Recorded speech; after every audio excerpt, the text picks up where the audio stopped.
Hi there, Maurice Trammell here again from NoLostHope.com, giving you part 2 of my rant on the collapse of the Western Empire. In our previous missive on this subject, we suggested that the Western Empire, comprised of the United States and Canada and North America, and all the European nations, including Great Britain, are on the verge of collapse. That observation has not changed, but become more pressing as a result of recent global events. The latest installment of this impending fiasco has been borne out in the Gulf of Mexico through the slaying of the ocean's heart and pumping system. The Gulf and Gulf Stream have been systematically polluted by BP's manufactured disaster, which has now killed that pumping mechanism and disabled the Atlantic circulatory system that brought both warmth and cooling to northern Europe in particular. On top of the millions of gallons of oil spilled into the Gulf over that 6-month period, we can now add millions of tons of the oil dispersant Corexit. That double blow to the Gulf's pumping system has in effect punctured the heart of our Atlantic's circulatory system and essentially killed the flow of warm waters from the Gulf region to its normal routes up and around northern Europe, with similar effects now being verified along the coast of North America, the eastern United States. The slaying of the Atlantic circulatory system has been conducted in plain view under the guise of an emergency created by BP and Big Oil through the deliberate destruction of one of their own drilling platforms. The 11 deaths associated with this disaster constitute premeditated murder and was designed to cover up a larger plan that began with the suffocation of the Gulf of Mexico. Because of the failing Gulf Stream and other arms of the giant circulatory system, Europe and North America need more fuel to deal with changing weather patterns. Part 2 of their plan is to depopulate the Gulf Coast of the United States and turn all of that property over to Big Oil. They want the fishing industry gone, along with all the residents in the area who now have to find alternative employment anyway. This is so they can continue operations unabated and out of public view. According to them, if there's no one to complain about their activities, then they can operate more economically and with impunity. They can drill without concern for the environment and out of the glaring light of eco-protectionist organizations. A grand plan, no doubt, one that seems impossible to believe until people like Jesse Ventura, among others, start poking around and putting pieces together. His conspiracy team has uncovered a number of startling effects that put this picture into clearer view. From the continued use of Corexit, which the U.S. Environmental Protection Agency insisted they stop doing, to government and business representatives buying up properties along the coastal region and helping citizens make a permanent move to other locations, this plan has been activated and is operational right now. BP and its cleanup operations were told not to use Corexit because of its polluting and life-destroying effects, and urged their cleanup operators to find a less toxic solution. Corexit continues to be used unabated today. The U.S. Environmental Protection Agency has held no sway over the oil company's so-called cleanup activities.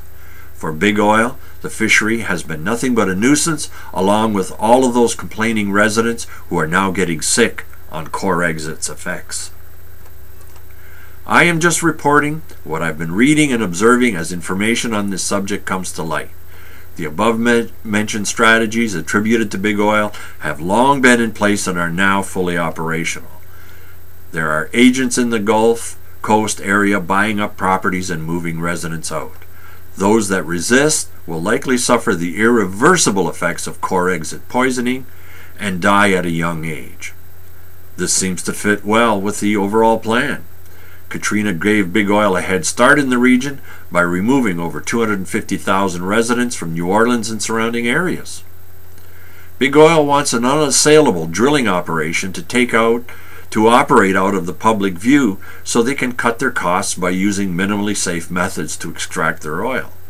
The lives of countless species of marine life are in peril, many having already been decimated by BP's manufactured fiasco. If you ever wondered whether these business enterprises are heartless or not, just visit the area and talk to the locals. They are clearing those beaches every day of every species imaginable that have been killed off by this prefabricated calamity. The real story is there, and mainstream media is not covering it. But Governor Jesse Ventura and many other investigative entities are there, and their reports can be found on the net. Judge for yourself. Now Big Oil is focused on ridding the Gulf region of its human population, so they can pursue their interests unimpeded and off the radar of public scrutiny. This is what happened in Atlantis so many thousands of years ago, before that empire's final collapse, before that meteor came in and struck at the very center of that island kingdom and destroyed the last vestiges of what had become a corrupt world power. Killing our Earth is suicide for all mankind. But the powers that be cannot see beyond their next profit statement, so they don't care. They use their profits to insulate themselves from the polluting effects they deliver to the planet. They remain unchallenged because governments are at their mercy, and they don't care who suffers as a result of their corrupt activities. The Earth's human population is nothing but a marketing challenge for these business enterprises, and their goal is to squeeze every penny out of us they can. Once in a while they deliver a master stroke, like killing the Gulf of Mexico, to speed up the advance of their agenda. Atlantis was a world empire which stretched from northern Africa, including Egypt, and territories surrounding the Mediterranean Sea to the east coast of North America, down through Central America, and well into South America's west coast. The empire of Atlantis was as big as anything we see today. Their main threat to control nations was the use of giant crystals strategically placed around the globe, which they could activate through a main crystal at home and wreak nuclear-level havoc and destruction wherever they focused their efforts. Their urge for world domination ended in total self-destruction. Where will Big Oil and the numerous business and financial enterprises that support it take us in their pursuit of world domination? Looking down at the Earth from above, we see total disarray. We see an ocean slowly dying from the polluting effects of a giant oil spill and the associated effects of many metric tons of chemical dispersants.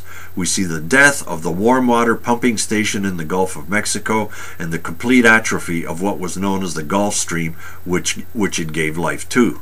We see the complete arrest of this once vital circulatory system, resulting in catastrophic weather patterns for eastern North America and northern Europe.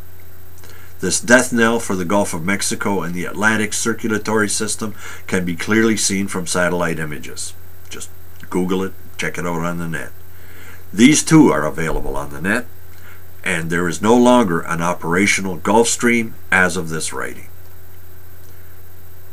We focus on Big Oil because it is the most visible demon in this network of global players whose sole goal is to dominate the Earth and her resources in order to have complete and total dominion over the world's economic activities.